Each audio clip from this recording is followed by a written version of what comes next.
जगद्गुरु तुकाराम, शांती ब्रह्म एकनाथ, सद्गुरु जोग महाराज की जय। तेथ सर्व बंध लक्षणे, पापे उरावे दुजेपणे, ते माझ्या बोधी वायाने होऊनी जाईल। भगवंताच्या कृपेने, सर्व संतांच्या आशीर्वादाने, पुण्य सलीला इंद्रायणी मातेच्या पावन तीरावर संजीवन समाधिस्थ ज्ञानोबरायांच्या या पवित्र अशा अलंकापूर नगरीमध्ये श्री विठ्ठल, श्री विठ्ठल, थोडा आवाज वाढवा, श्री विठ्ठल, श्री विठ्ठल, श्री विठ्ठल, आवाज वाढव थोडासा, श्री विठ्ठल।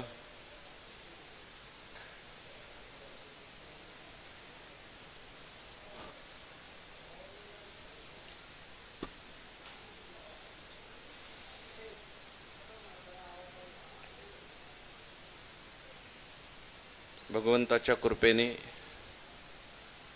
सद्गुरु जोग महाराज वारकरी शिक्षण संस्था यांच्या माध्यमातून सुरू असलेली आपली ही नित्याची ज्ञानेश्वरी प्रवचन सेवा, सेवेकरता उपस्थित माऊली स्वरूप असणारे सर्व भाविक भक्त, श्रोते, सज्जन, माता भगिनी सर्वांच्या चरणी वंदन करून आपण सर्वांनी मिळून ही चिंतन सेवा करायची आहे। भगवान श्रीकृष्ण परमात्मा अर्जुनांचं निमित्त करून दिव्य असा गीतेचा उपदेश करतात आणि हा गीतेचा उपदेश ज्ञानेश्वर महाराजांनी ज्ञानेश्वरीच्या माध्यमातून सुलभ रीतीने आपल्याला सांगितलेला आहे। 18व्या अध्यायाचा विचार सुरू आहे। 18व्या अध्यायातील 66 क्रमांकाचा श्लोक जो आहे त्यावरचं चिंतन सुरू आहे। 1414 क्रमांकाची ओवी सुरू आहे। भगवंतांनी संपूर्ण गीतेचं सार, संपूर्ण 18व्या अध्यायाचं सार, नवे नवे सगळ्या शास्त्राचं सार या श्लोकामध्ये त्या ठिकाणी सांगितलेलं आहे।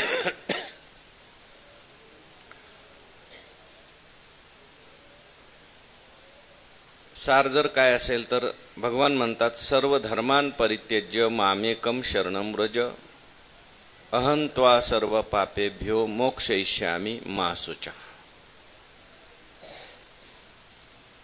भगवत शरणागतीचा उपदेश भगवंतांनी केलेला आहे, पण ती शरणागती कशी करायची हे सांगताना भगवान म्हणतात, सर्व धर्मान परित्यज्य मामेकम शरणं व्रज। सर्व प्रकारच्या धर्माचा परित्याग करून तू मला शरणी। ही शरणागती जी आहे ही वस्तुतंत्र शरणागती आहे। एक असते कर्तृतंत्र शरणागती आणि एक असते वस्तुतंत्र शरणागती। शरीराने, वाणीने, मनाने केलेली शरणागती ती कर्तृतंत्र शरणागती, जी त्यामध्ये कर्ता प्रधान असतो, मुख्य असतो। कर्माच्या अंगाने होणारी जी शरणागती असते ती कर्तृतंत्र शरणागती, आणि ज्ञानाने तद वस्तू होऊन जाणं, ज्ञानाने परमात्मा वस्तूची प्राप्ती करून घेणं ही वस्तुतंत्र शरणागती। कर्तृतंत्र शरणागतीच्या माध्यमातूनच पुढे आपल्याला वस्तुतंत्र शरणागतीकडे जाता येतं। म्हणून अगोदर कर्तृतंत्र शरणागतीचं वर्णन केलं, मन मना भव, मद भक्तो भव, मद याजे भव, मामेव नमस्कुर। आणि हे करत करत पुढे अभेद शरणागतीचं वर्णन भगवंतांनी केलं। देव हा समर्थ आहे, देव हा कृपाळू आहे, आणि तो भगवान परमात्मा आपल्या भक्तांचा उद्धार करण्याकरताच अनेक रूपांनी प्रगट होत असतो। तो देवच आदिशक्तीच्या रूपाने सुद्धा काय होतो, प्रगट होतो। म्हणून देवाचं वर्णन करताना देवीच्या रूपकात सुद्धा अनेक ठिकाणी संतांनी केलंय। कुळीची हे कुळदेवी केली ठावी संतांनी, बरवे झाले शरण गेलो उगविलो संकटी। तुकाराम महाराज म्हणतात, बरं झालं आम्ही शरण गेलो, बरवे झाले शरण गेलो उगविलो संकटी। कोणाला शरण गेलो म्हटले, कुळीचे हे कुळदेवी केली ठावी संतांनी. परमात्म्याला कुळदेवी असं म्हटलंय. देव काय देवी काय, एकाच परमात्म्याची काय सगळी रूप आहेत. आदिशक्तीचं हे नवरात्र सुरू असल्यामुळे आदिशक्तीने अनेक रूपामध्ये अवतार धारण केला. अनेक कथा आपण पाहिल्या. दुर्गा सप्तशतीमध्ये आलेली महाकाली, महालक्ष्मी आणि महासरस्वती, या 3 देव्या प्रगट झाल्या. त्यांच्याकरता 3 चरित्राचं वर्णन पाहिलं. 9 राक्षसांना मारण्याकरता देवीची ही 3 स्वरूप त्या ठिकाणी सांगितलेली. तुमच्या आमच्या जीवनामध्ये आसुरी संपत्ती हेच प्रकारचे राक्षस आहेत. आणि या आसुरी संपत्तीला मारण्याकरता नवविधा भक्तीच्या द्वारे आपण आदिशक्तीची त्या ठिकाणी उपासना केली. ती आदिशक्तीच ब्रह्मविद्येच्या रूपाने प्रगट होते आणि आपल्या जीवनातले सगळे भक्तीच्या रूपाने प्रगट होते आणि आसुरी विचार नाहीसे करते. देवी भागवतामध्ये अनेक चरित्र सांगितली. एक दुर्गम नावाचा दैत्य होता आणि त्याने खूप तपश्चर्या केली. आणि तपश्चर्या केल्यानंतर ब्रह्मदेव प्रसन्न झाले. ब्रह्मदेवाला सांगितलं, मला तुमचे वेद द्या. आता तपश्चर्या केलेली असल्यामुळे ब्रह्मदेवाला तथास्तु म्हणावं लागलं आणि सगळे वेद तो घेऊन गेला. वेदच गेल्यामुळे सगळे सृष्टीमधला सगळा धार्मिक व्यवहार सगळा काय पडला, बंद पडला. आणि वेद काय आहे, मूळ आहे. पौरोहित्य बंद पडलं, यज्ञकर्म बंद पडलं,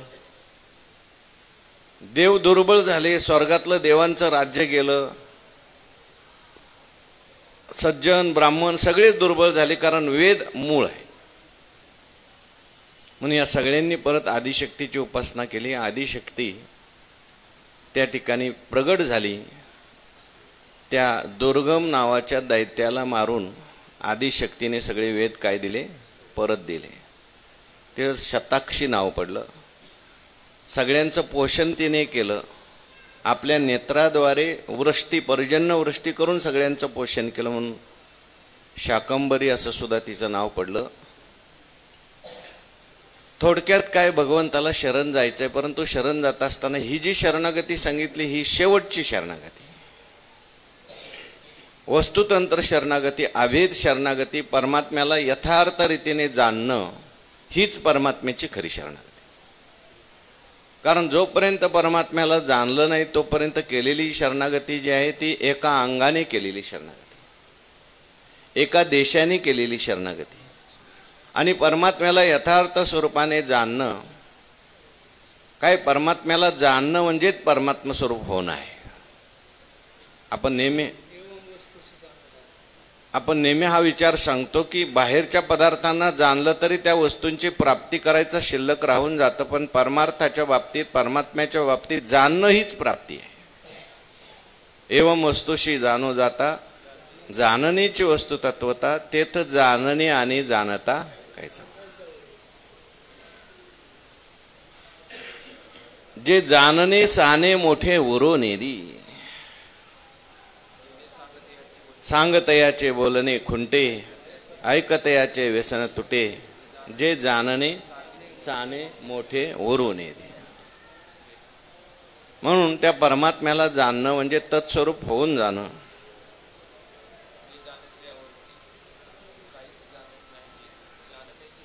जाणण्याची तन्मयाते आणि जयाचे. आणि जाणल्यानंतर काही जाणायचं शिल्लक राहत नाही. असं जे परमात्मा स्वरूप आहे त्या परमात्मा स्वरूपाला जाणलं की काय होतं, तेथ सर्व बंध लक्षणे, पापे उरावे दुजेपणे, ते माझ्या बोधी वायाने होऊनी जाईल. भगवान परमात्मा त्या ठिकाणी अर्जुनाला सांगतात, सर्व बंध लक्षणे पापे उरावे दुजेपणे. सर्व बंधाचं लक्षण असलेलं जे पाप आहे,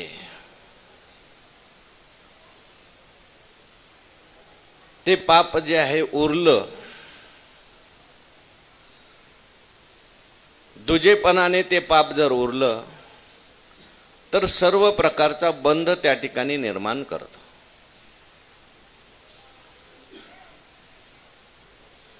दुजेपणा पाप निर्माण करतो आणि पापातून सर्व प्रकारची बंध लक्षणं निर्माण होतात. दुजे जव जव घडे तव तव संसार भय जोडे, हे देव आपलेनी तोंडे बोलती वेदे. द्वैताद्वय भयम भवती, दुःखाला कारण काय, भयाला कारण काय, संसाराला कारण काय, हे द्वैत आहे.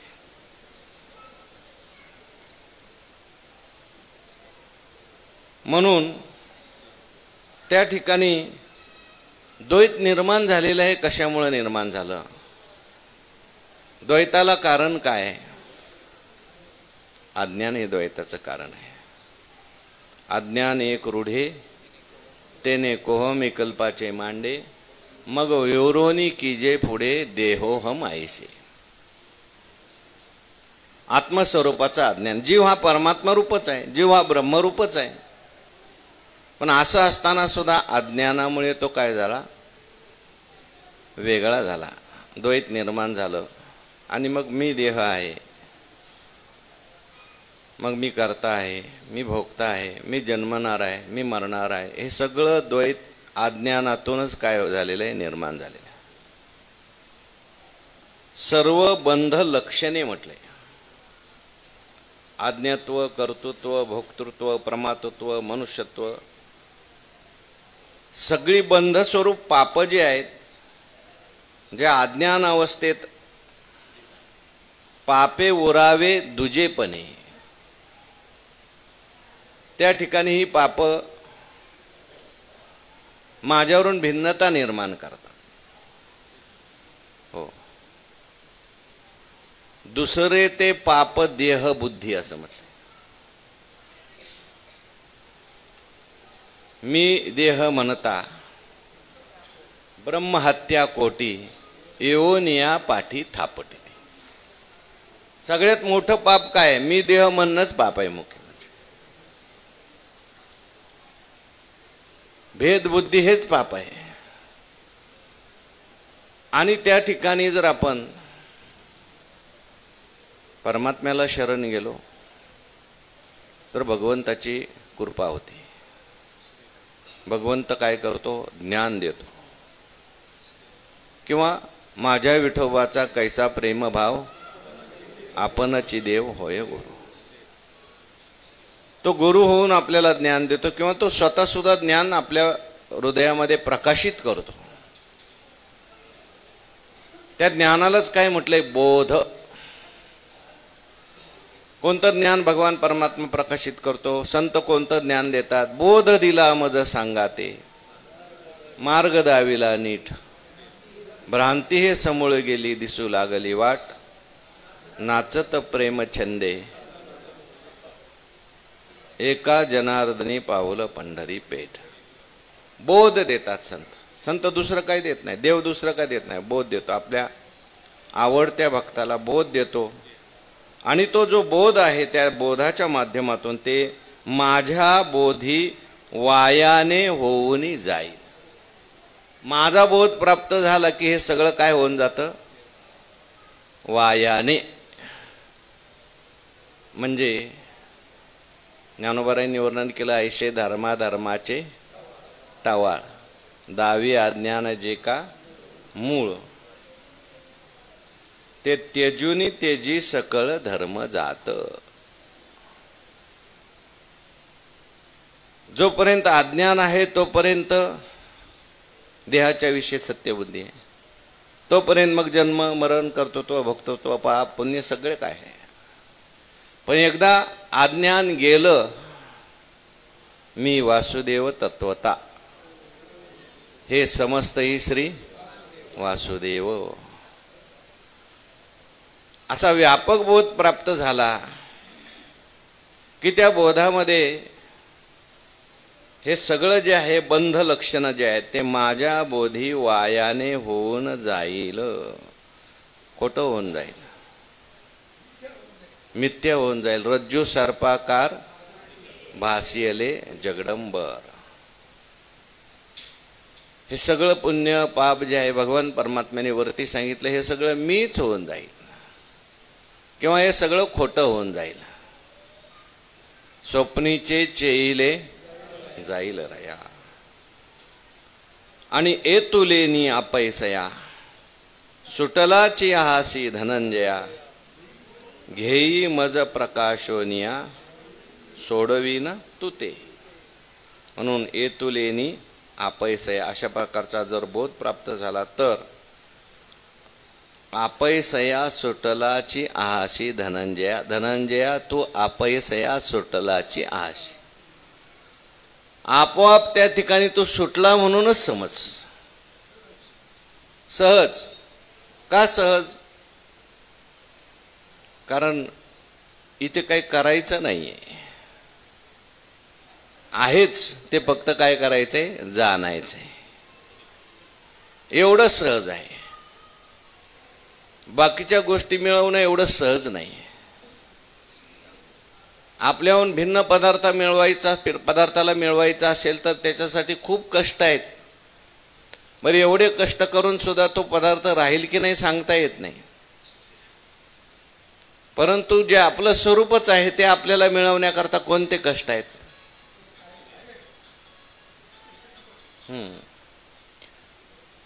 भक्तवर्य प्रल्हादजींनी त्या असुर बालकांना उपदेश करताना म्हटलंय की संसारातले सगळे पदार्थ मिळवताना कष्ट आहेत, पण त्या कष्टप्रद पदार्थ मिळवण्याकडेच तुमची प्रवृत्ती आहे. सायास करीशी प्रपंच पण हरीशी न भजशी कोण्या कोणी. पण जे आपलं स्वरूप आहे, जे आपल्या जवळ आहे, त्याची प्राप्ती करण्यामध्ये मात्र काही कोणाला हो तिथे कोणते प्रयास आहेत तुम्हाला? सहज आहे ते. म्हणून अपैसयाची फक्त अज्ञान गेलं की ते आहेच. बाबळीचं सारावी हाते पाणी तवासे आईते अभ्रची जावे गगनते सिद्धची की. म्हणून अशा प्रकारचं जे आत्मस्वरूप आहे, ए तुलेनी अपैसया सुटलाची आशी धनंजय. सुटलेलाच आहेस, पण सुटल्यासारखं तुला वाटत नाही, फक्त एवढाच फरक आहे. सुटलेलाच आहे पण तो तू गुंतलेला मानतो. ते कुंभारदादा गाढवाला सकाळी संध्याकाळी आल्यानंतर पायाजवळ हात नेतात आणि बांधल्यासारखं करतात. दुसऱ्या दिवशी काठीने हाकललं तरी गाढव जात नाही. त्याला वाटतं बांधलंय म्हटल्यानंतर आपण कसं जायचं.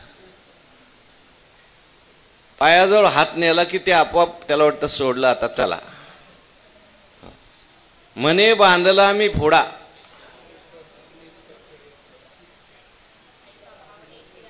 ऐसा भावनेची या पडे खोडा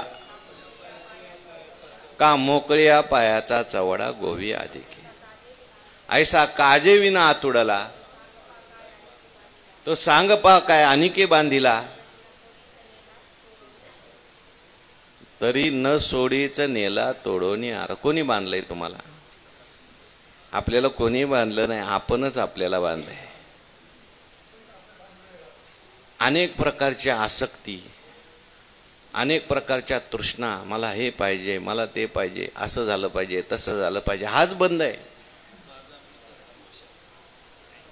कोणी बांधत नसतं कोणाला, कोणी कोणाला दुःख देत नाही. म्हणून ज्ञानोबा म्हणतात आपुली आपण संसार बंधन तोडावे. आपुला आपण पेया विसरू जो धनंजय. किंवा आपुला आपण बांधिला गळा एरवी कोश कीटकाची परी वैरी. म्हणून गुरु काय करतात किंवा हा बोध काय करतो, तो बोध एकदा का प्राप्त झाला, मी देह नाही, मी कोण आहे, ब्रह्मरूप आहे, मग म्हणे सर्वत्र सच्चिदानंद मीच एक स्वतः सिद्ध नेनोनी जाणे. येतुलेनी अपैसया सुटलाचे आशी धनंजया. फक्त त्याच्याकरता करायचं काय? घेई मज प्रकाशोनिया मग सोडवीन तू ते. तू मला घे. घेई मज प्रकाशोनिया. मला त्या ठिकाणी तू घे. पण मला घेत असताना कसा घेतो? प्रकाशोनिया घे.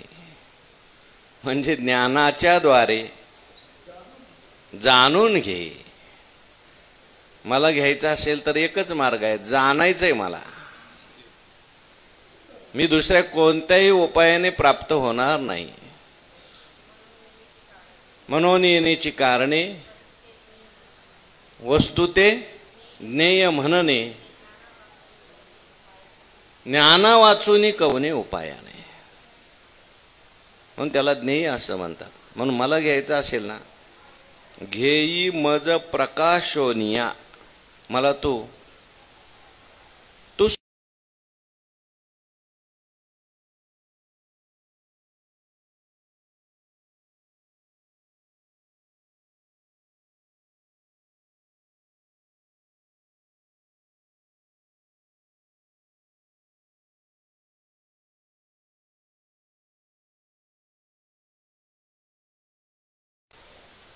सहज प्रकाश हा ज्ञानरूपी प्रकाश आहे. हेच परमात्म्याचं काय स्वरूप आहे? नाही, ज्ञान नाही, ज्ञेन नाही, ज्ञातृ ज्ञेया विहीन नुसदेची जे ज्ञान, असा हा ज्ञानाचाच प्रकाश आहे सगळीकडे. त्याला आपण त्रिपुटी चिकटवतो अज्ञानामुळे. त्रिपुटी विवर्जित केवळ निर्विशेष असलेला हा जो ज्ञान प्रकाश आहे,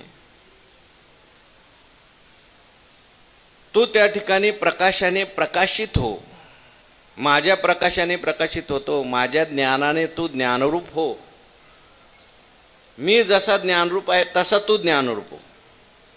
घेई मज प्रकाशोनिया. आणि असं जर तू मला घेतलंस तर मग मी सोडवीन तू ते. आता तू काय सोडवणार आहे मला? मग आता मी ज्ञानरूप प्रकाश झालो तर मी सुटलेलोच आहे ना. तुला मी सोडवायची सुद्धा गरज नाही, तू आपोआपच सुटशील. आणि कदाचित तू ज्ञानरूप प्रकाश घेतलास आणि तरी सुटला नाहीस तर मी काय करील तुला? तो ज्ञानरूप प्रकाश तुझ्यामध्ये मी दृढ करील. तो ज्ञानरूप प्रकाश जो आहे घेण्यासाठी तू प्रयत्न कर. मी तुला तो ज्ञानरूप प्रकाश पूर्ण तुला त्या ठिकाणी मी ज्ञानरूप प्रकाश तुला ज्ञानरूप करून टाकेल, प्रकाशरूप करून टाकेल माझ्या कृपेच्या द्वारे. तो प्रकाश घेतल्यानंतर तो प्रकाश, त्या प्रकाशाच्या द्वारे तुला ज्ञानरूप करणं आणि सगळं जगत ज्ञानरूप करणं हे कोणाचं काम? माझं काम आहे. ज्ञान प्रकाशे पाहिजेल ऐशे ज्ञान प्रकाशे पाहिजेल मोहांधकारू जाईल गुरु कृपा होईल पार्था. असा हा ज्ञान प्रकाशाने तू पाहिलंस तर तू त्या ठिकाणी लक्षात येईल आणि मी त्या ठिकाणी तुला मदत करील, सोडवीन तू ते. मग कशापासून सोडवील? अहम त्वा सर्व पापेभ्यो मोक्षयिष्यामि. एकदा का तुला हा ज्ञान प्रकाश प्राप्त झाला, तू ज्ञानरूप झाला की आपोआपच ती सगळी पापं तुझ्यापासून काय होतील? दूर जातील. किंबहुना ही पाप जे आहेत हे नाहीतच असा तुझा काय होईल? निश्चय होईल. धर्माधर्माचा, जन्म मरणाचा, पापपुण्याचा माझ्या स्वरूपाच्या ठिकाणी त्रैकालिक अत्यंत असा काय होऊन जाईल? तुझा निश्चय होऊन जाईल.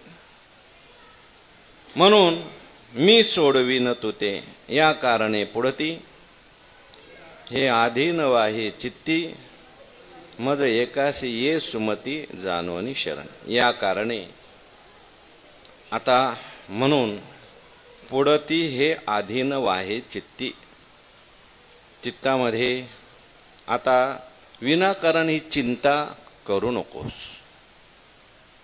आता मला शरण आला ना तू, मग शरण आल्यानंतर चिंता करायचं तुला काय काम आहे? तुझी सगळी जबाबदारी आता कोणी घेतली? मी घेतली. मग तुला काही चिंता करायचं काम नाही. ज्या अर्थी तू चिंता करतोय त्या अर्थी अजून मला तू शरणच आला नाही. एकदा देवावर सगळं काही सोपवलं,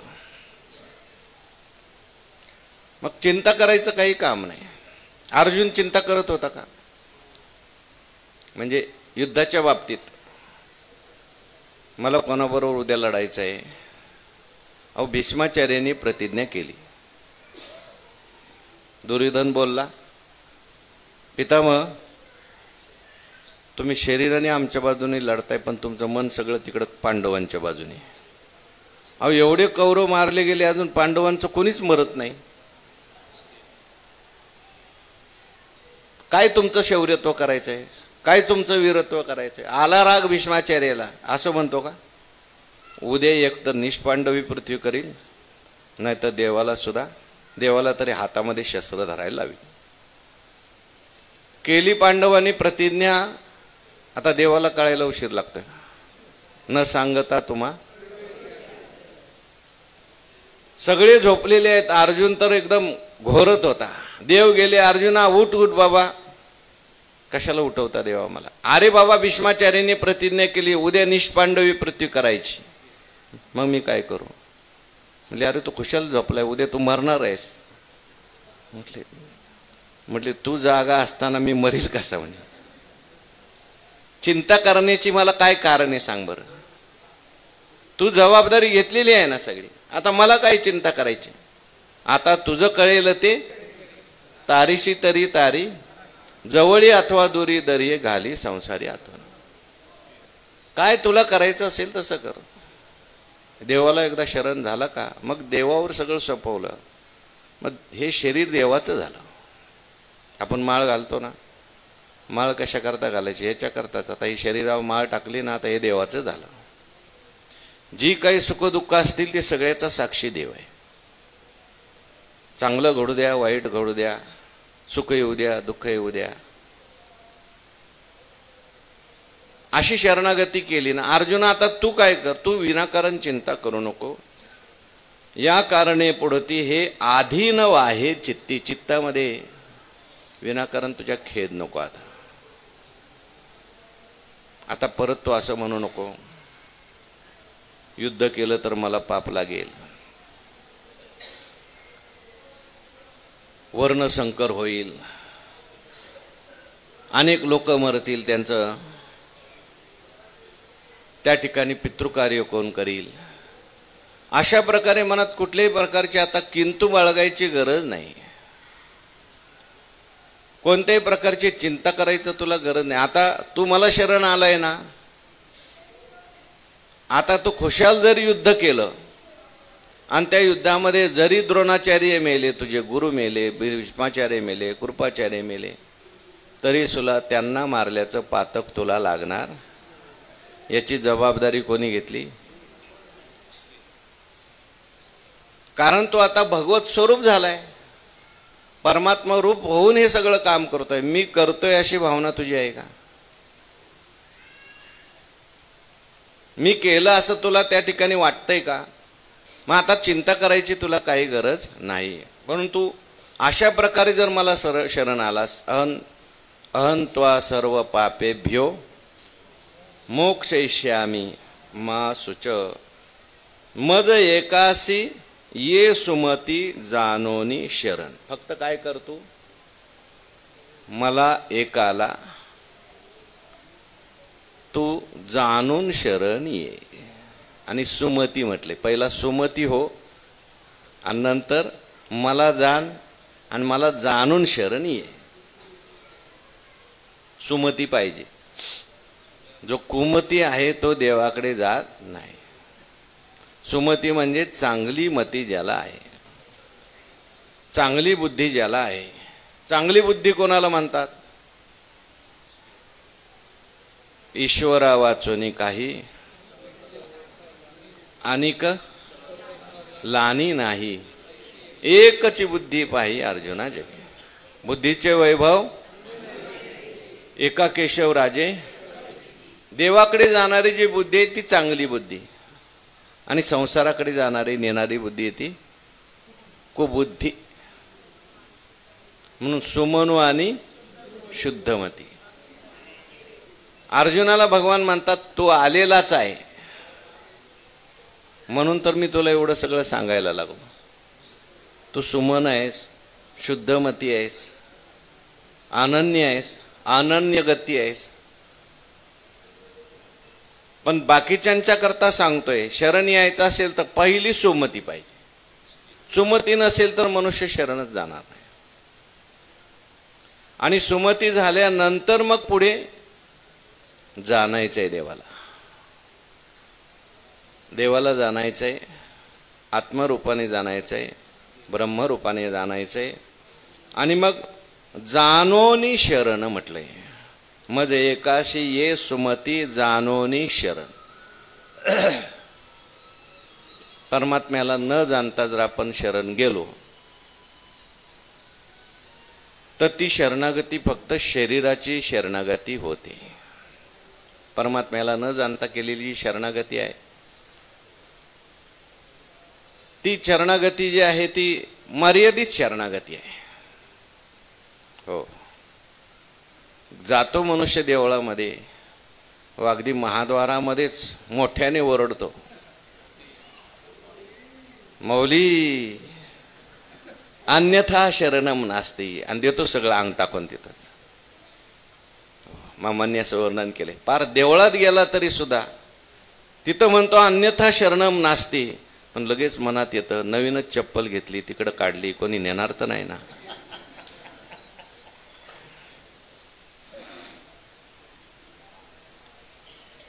म्हणजे देवासमोर असताना सुद्धा अन्यथा शरणम नास्ती देवाला म्हणत नाही, त्यालाच म्हणतो चपलीला. लवकर पळत पळत जातो आणि मग म्हणतो आहे बाबा पडला माझा जीव भांड्यामध्ये. म्हणजे काय, त्याची जी शरणागती जी असते, माऊली जवळ गेला, नमस्कार करत असला, फार लोटांगण घालत असला, सगळं काही करत असला तरी सुद्धा जाणलं नाही देवाला अजून. शरणागती आहे. हो, रस्त्याने चाललाय, माऊलीचं मंदिर आलं की काय करतो, माऊलीकडं तोंड करतो आणि हातामध्ये जी असलेली काही सिगारेट काय मागं लपवतो, जय हरी माऊली म्हणतो. त्याला वाटतं माऊलीला मागचं काय दिसत नाही. आपण काय करतोय माऊलीला काही कळत नाही, दिसत नाही. ही जी शरणागती आहे ही शरणागती न जाणता केलेली शरणागती आहे. ठीक आहे, दगडापेक्षा न करण्यापेक्षा देव काही ना करतोय ना, त्यालाही देव त्या ठिकाणी फल देतो. पण देवाला यथार्थ रूपाने जाणणं काय,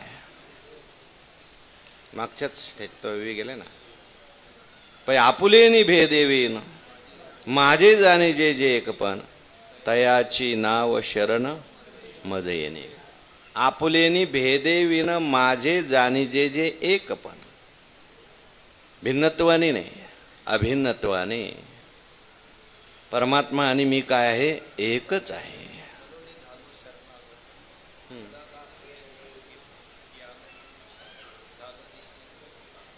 अशा प्रकारचे जे शरणागती आहे, तयाची नाव शरण मज येणे गा. परमात्मा स्वरूपाला जाणणं, ऐसे मज एकासी ये सुमती जानोनी शरण. देवाला जाणलं की तो देवाला शरणच आहे बरं का. आणि नाही जाणलं तर तो शरण जरी म्हणत असला तरी तो काय नसतो, शरण नाही. कारण त्याच्यामध्ये आणि देवामध्ये काय त्याने ठेवलाय, भेद ठेवलेला आहे. म्हणून देवाला आवडणारी शरणागती, इतर भक्तही देवाला शरण जातात. देव म्हणतात ते सुद्धा उदार आहेत, परंतु सगळ्यात आवडणारा भक्त कोणता आहे? उदारा सर्व ये वैते ज्ञानी तो आत्मैव ते मे मतम म्हटलेले. ज्ञानी तो आत्मा माझा. कारण आता ह्याने कुठला भेद ठेवला नाही. एवढे मोठे नामदेव महाराज, परंतु त्यांची शरणागती काय ठरवली देवानी? कच्ची ठरवली. देवाच्या हातून जेवत होते, देवाबरोबर बोलत होते, पण देवाने मुद्दाम कुठं पाठवलं? संतांच्याकडे, आळंदीला पाठवलं. सगळी संतांची सभा, त्याच्यात आता देवाने मुद्दाम पाठवलं. नामदेव महाराज आले म्हटल्यानंतर सगळे संत उठून उभे राहिले, नमस्कार करू लागले. निवृत्तीनाथ महाराजांनी लोटांगण घातलं. आळंदीत पंढरपूरचं प्रेम आलं म्हणे साक्ष तिथे. स्वपन काकांनी घातलं, गोरोबा काकांनी नमस्कार केला, पण कोपऱ्यात मुक्ताबाई तशीच उभी. आदिशक्ती आहे ना ती. मने मुक्ताबाई जाईना दर्शना, आधी अभिमाना दूर करावे. मुक्ताबाई मात्र तशाच उभे आहेत. निवृत्तीनाथ महाराजांना वाटलं मुक्ताबाईचं लक्ष दिसत नाही. आईसाहेब, अहो पंढरपूरहून एवढे मोठे महात्मे आलेले आहेत, तुम्ही दर्शनाला जा. म्हणजे तुम्हाला अजून 2 लोटांगण घालायचं तर घाला, मला आग्रह करू नका.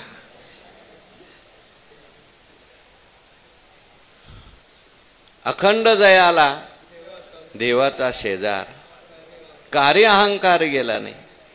आता नामदेव महाराजांची सुद्धा ही चरित्र लीला आहे, लक्षात ठेवा. तुम्हाला आम्हाला शिकवण्याकरता आहे. गुरुविन ज्ञान कोठे आहे, मुक्ताबाई म्हणतात. गुरुशिवाय ज्ञान नाही. हा जरी देवाचा भक्त असला, श्रेष्ठ जरी असला, तरी सुद्धा अजून गुरु कुठे? आणि मुक्ताबाईंनी मग लीला केली, आपल्याला सगळ्यांनाच माहिती आहे. गोरोबा काकाला सांगितलं, मडकं कच्चं कोणतं आणि पक्क कोणतं सांगा. थापाटनं सगळ्या हाणल्याबरोबर सगळ्यांच्या मस्तकावर हाणलं, मुक्ताबाईच्या सुद्धा मस्तकावर थापाटनं आणलं. पण असं खणखणीत मडकं आहे म्हणले. गोरोबा काका म्हणले, अमृत संजीवनी, हे अमृत संजीवनी म्हणजे. तेची थापटले मुक्ताईला हानी, अमृत संजीवनी होतो आले. मुक्ताबाईला हाणल्यानंतर म्हटले, थापटनं हाणल्याबरोबर अमृत संजीवनी उतू आली. म्हणजे मुक्ताबाईची काय प्रतिक्रिया असेल, की त्या कुठलीच प्रतिक्रिया नाही, शांत आहेत. समजायचं अमृत संजीवनी काय आली, उतू आलेली. पण नामदेव महाराजांच्याकडे चालल्याबरोबर नामदेव महाराज लाल झाले. म्हटले, आपल्याला हाणायचं नाही बरं काय. म्हटले एवढंच कच्चं राहिलं. मुक्ताबाई म्हणले, मग बघता काय, भाजून टाका म्हणे. देवाकडे गेले नामदेव महाराज. म्हटले, मी कच्चा का पक्का तूच सांग देवा. म्हटले, अजून तू कच्चा आहे नामदेवा, कारण तू अजून गुरु केलेला नाही. अरे देवा, तू माझ्याशी बोलतोस, तू माझ्याशी गप्पा मारतोस. नामदेवा, अजून मला तू जाणून शरण नाही आला, मला तू यथार्थ जाणलं नाही अजून. सर्व ठिकाणी मी आहे अशी प्रतीती तुला आहे का?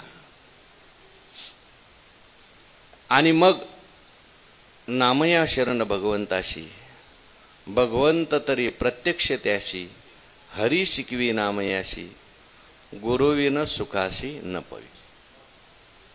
तेने विसा खेचर केला गुरु, तेव्हा झाला साक्षात्कारू. मग विसोबा खेचरांना काय केलं? गुरु केलं. आणि त्यांनी मस्तकावर हात ठेवला. अवघी सत्ता आली हाता, नामयाचा खेचर दाता. मग जाणून केलेली शरणागती आहे. मग कुत्रेच्या मागे लागले. पोळी घेऊन पळालं कुत्र, तर त्याच्या मागे तुपाची वाटी घेऊन नामदेव महाराज मागे लागले. हा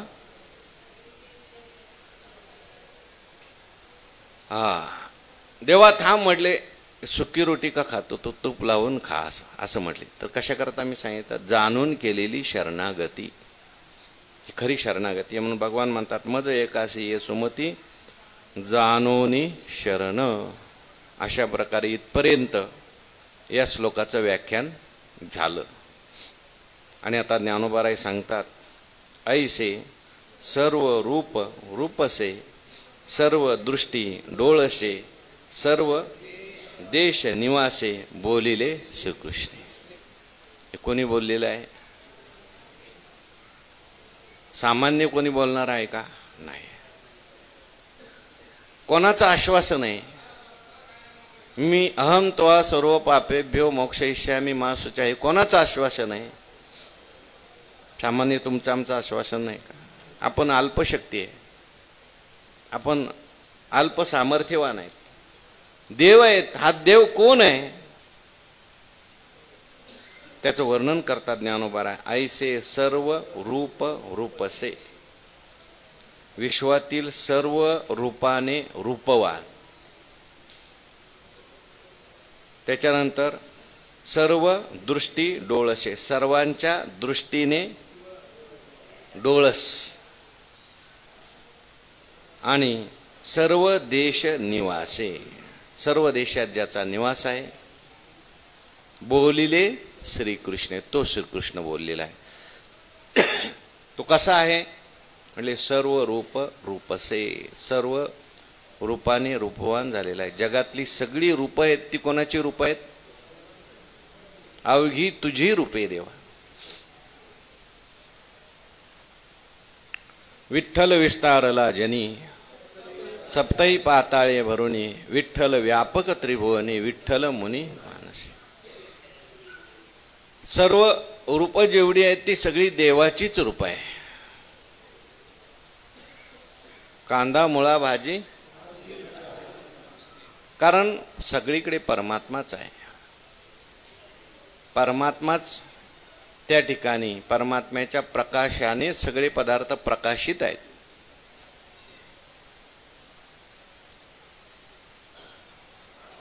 जगची असे की वस्तुप्रभा म्हटले. एवं वस्तूचिया लोभा, जगचे असे की वस्तू प्रभा. हे सगळं जग म्हणजे काय? त्या वस्तूची प्रभाच आहे. तो परमात्माच सगळ्याच रूपाने काय झालेला आहे? नटलेला आहे. सगळी त्याचीच रूप आहेत. पशु पक्षी मनुष्य देव सगळ्या रूपाने कोण आहे? परमात्माच आहे. म्हणून सर्व रूप रूपसे आणि सर्व दृष्टी डोळसे, सर्वांच्या दृष्टीने पाहणारा तो आहे. तो सगळ्यांच्या दृष्टीने पाहतोय. सर्व सगळ्यांची दृष्टी हीच त्याची दृष्टी आहे. किंबहुना पाहण्याकरता त्याला कुठल्याही दृष्टीची गरज नाही. तो त्या ठिकाणी सगळं पाहतोच. दृष्टी नसली तरी सुद्धा त्याला सगळं काही दिसतंय. सगळं जगात कुठं काय चाललंय, कुठं काय चाललंय, कोणाच्या मनात काय चाललंय, कोणाच्या मनात काय चाललंय, हे सगळं त्याला दिसतं. दृश्य त्याला दिसतं, अदृश्य त्याला दिसतं, स्थूल त्याला दिसतं, सूक्ष्म त्याला दिसतं. म्हणून त्याला काय म्हटलंय? सर्व दृष्टी डोळसे. दृष्टी शब्दाचा अर्थ जर ज्ञान केला, सगळ्यांच्या अंतःकरणामध्ये ज्ञानरूपाने प्रकाशित होणार तोच आहे. काय? सर्व भूतांचे अंतरी, हृदय महाअंबरी, चिद्रवतीच्या सहस्र करी, उदयला असे. असा परमात्माच आहे. सर्व दृष्टी डोळसे. आणि असा जो परमात्मा आहे, सर्व देश निवासे, तो सगळ्या देशात राहतो. कुठं नाही असा नाहीच, सर्व ठिकाणी तो आहे. प्रल्हादजींना विचारलं हिरण्यकश्यपूने, तुझा देव कुठं आहे? ते म्हणले, कुठं नाही सांगा. तो नाही ऐसा ठाव, उरलासे कवन, सर्वत्र संपूर्ण गगन जैसे. सर्व देशामध्ये त्याची व्याप्ती आहे. आत हरी, बाहेर हरी, हरीने घरी हो. अर्जुन आम्ही नसे, ऐसा कवन ठाव असे, परी प्राण्याचे दैव कैसे जे मीची नाही म्हणती. न देखती माते, आत बाहेर मिया कोंदले, जकळ निखिल माझेची ओतले, कैसे कर्म तया आड आले जे मीची नाही मध्ये. नाही म्हणतोय ना ते सुद्धा देवाच्या सत्तेने म्हणतो.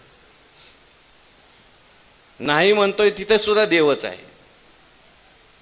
म्हणून सर्व देश निवासे. गुरुनी शिष्यांना शिकवलं सगळीकडे देव आहे, आणि 3 शिष्यांना सांगितलं आता मी तुम्हाला प्रसाद देतो. प्रवचन संपलं की काय दिला? एक पेड्याचा प्रसाद. फक्त हा पेढा कोणी नाही पाहता अशा ठिकाणी जाऊन खायचा. एकाने दार लावून कडी लावून खाल्ला, दुसऱ्याने एकांतात जंगलात जाऊन खाल्ला, तिसरा दुसऱ्या दिवशी पेढा घेऊन तसाच आला. म्हटले अरे पेढा खाल्ला नाही का? म्हटले नाही खाल्ला. का नाही खाल्ला? म्हटले तुम्ही सांगितलं होतं कोणी पाहणार नाही अशा ठिकाणी जाऊन खायचा. मारे जायचं नाही एकांतात. या दोघांनी कसा खाल्ला? तर म्हटले कुठेही गेलं तर देव मला काय करतोय? पाहतच आहे.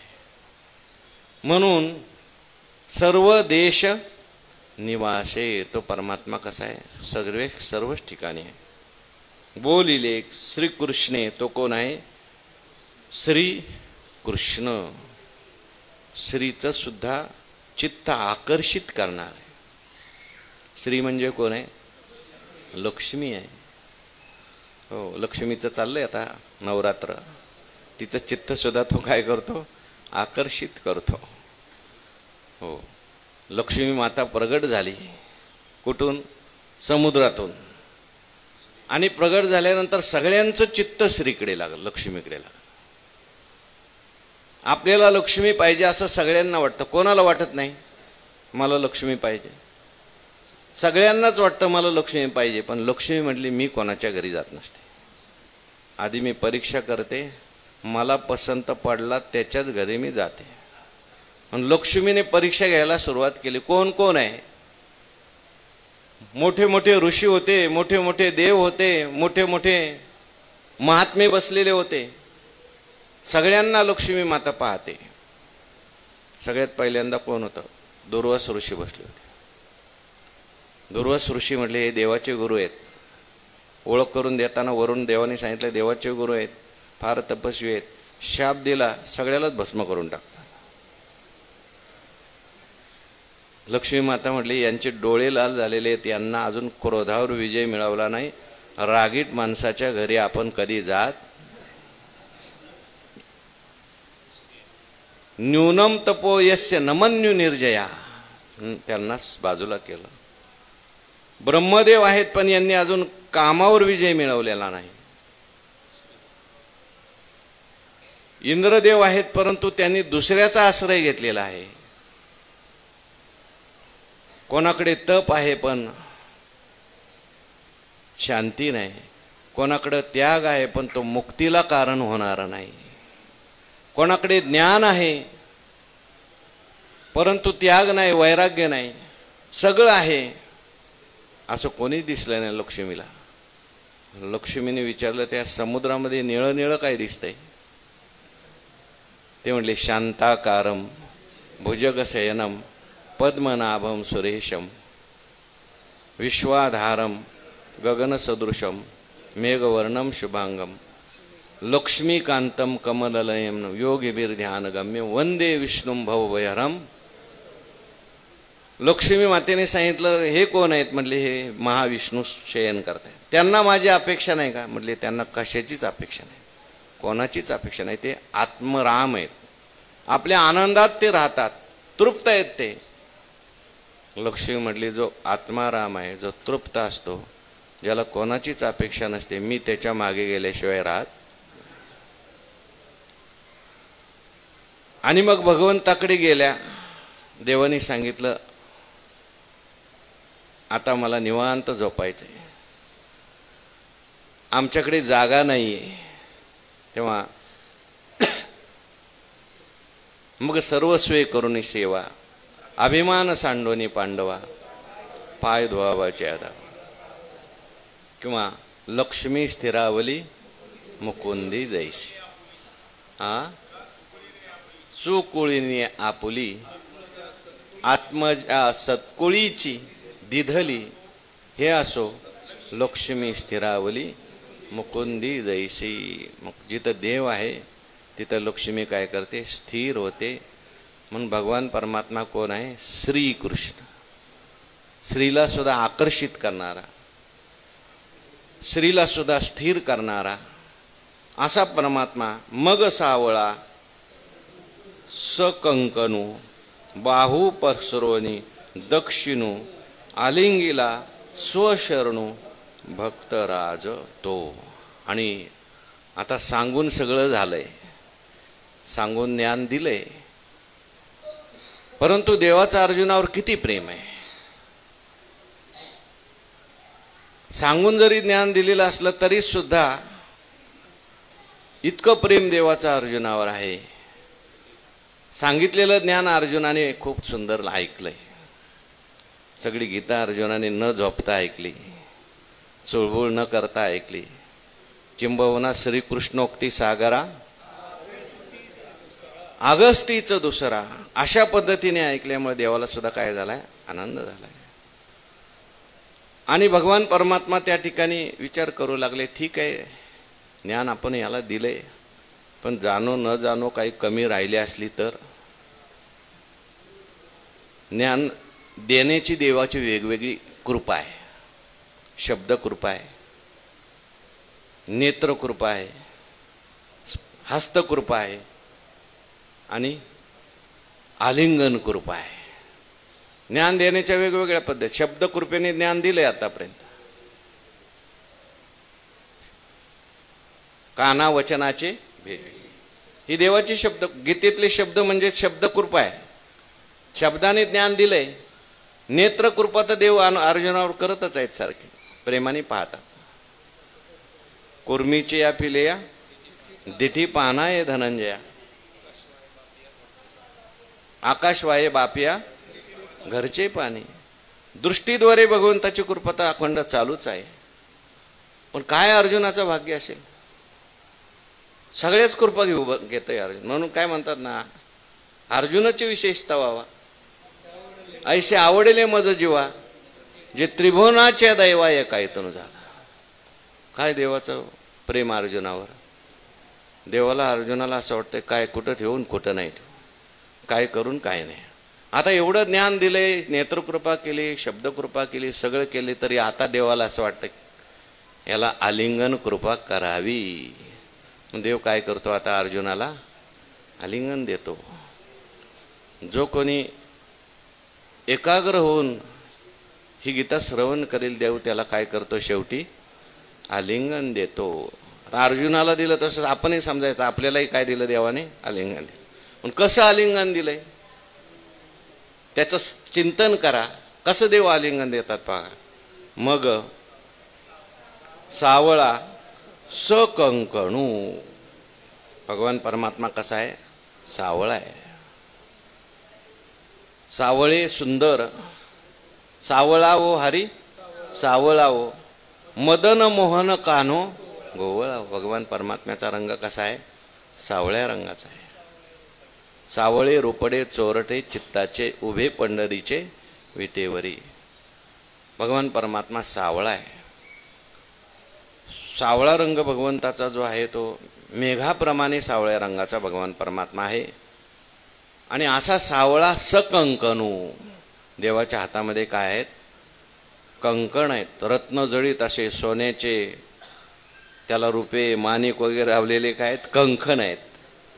अगोदरच सावळ्या रंग, आणि त्या सावळ्या रंगावर सोनं आणखीन काय दिसतं, उठून दिसतं. सावळा जरी असला देव तरी तेजयुक्त देवाचं शरीर आहे सगळं. आणि असा सुंदर असा भगवान परमात्म्याचा श्रीवग्र. आणि त्या भगवान परमात्म्याच्या हातामध्ये काय आहे, कंकण आहेत.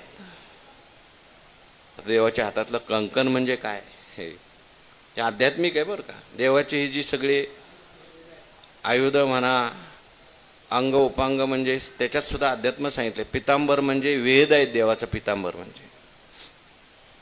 देवाच्या कानातली जी कुंडल आहेत ती काय आहेत, सांख्य आणि योग ही काय आहेत, देवाच्या कानातली कुंडल सांगितलेली. भागवतात शेवटी देवाचे सगळ्या अलंकाराचं वर्णन केले. कौस्तुभ मणी म्हणजे जीव तत्व आहे, त्याला कंठात धारण केलेलं आहे भगवंताने. हो, ते जे कुंडल असतात ते मकराकार कुंडल आहेत. हा, मकर कुंडले तळपती श्रवणी. मकराकार का कुंडल आहेत? माशाचा आकार काय आहे त्याला? श्रवण केलं की नंतर मनन केलं पाहिजे. मासा जो आहे तो काय करतो? मननाचं प्रतीक आहे, असं काही एक ठिकाणी वाचलं. अशा प्रकारे देवाचे सगळे अलंकार आहेत. तर देवाच्या आता इथं हातामध्ये काय आहे? कंकण आहे. कशा करता कंकण देवाने धारण केले? जसं शंख कशा करता धारण केला? शंखे उद्बोधी निजबोधा, चक्री अभिमानाचा करी चेंदा, मोह ममता छेदी गदा. हा हा, हातीचेनी कमळे सदा निज भक्त पूजी. हातीचेनी कमळ सुद्धा हातात आहे. पण कंकण कशा करताय असावं?